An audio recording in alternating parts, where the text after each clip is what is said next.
story about a boy named Sue.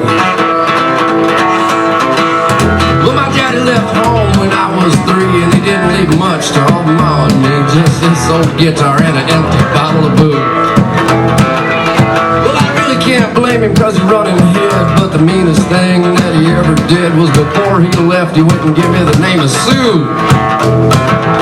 Well, he must have thought that it was quite a joke, cause I got a lot of friends from lots of folk.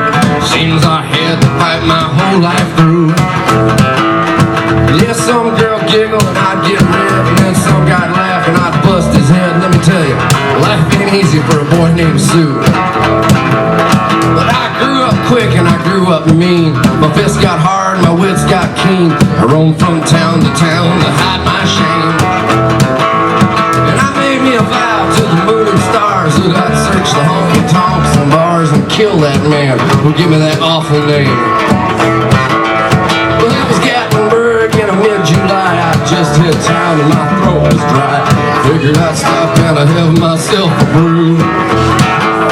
In an old saloon on the street of mud, there at the table, Dylan stood, sat the dirty, mangy dog who named me Sue. Well, I knew that snake was my own sweet dad from a worn-out picture that my mother had. I knew that scar on his cheek and his evil eye.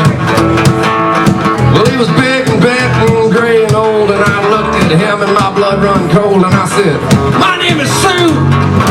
How do you do? How you gonna die?"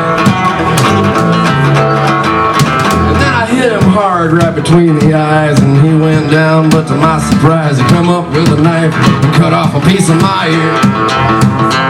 So I busted a chair right across his teeth, and we crashed through the walls out into the street, kicking and gouging in the mud and the blood and the beer.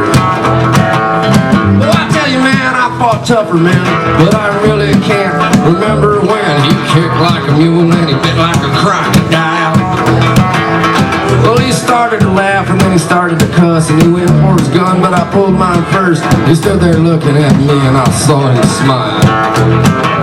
He said, "Son, this world is rough, and if a man's gonna make it, he's gotta be tough." And I knew I wouldn't be there to help you along. So I give you that name and I said goodbye. I knew you'd have to get tough or die, and it's that name that'll help to make you strong. Yeah, he said, "Now you just fought one hell of a fight, and I know you hate me and you've got the right to kill me now, and I wouldn't blame you if you do." He said, "But you ought to thank me before I die for the ground on your gut and the spit in your eye, 'cause I'm the dirty, mangy dog who named you Sue." What could I do? What could I do? I got all choked up and I put down my gun. I called him my pop and he called me his son, and I went away with a different point of view. And I think about him every now and then, every time I try and every time I win. If I ever have me a son, I think I'm gonna name him Bill or George, hell, anything but Sue. I still hate that name.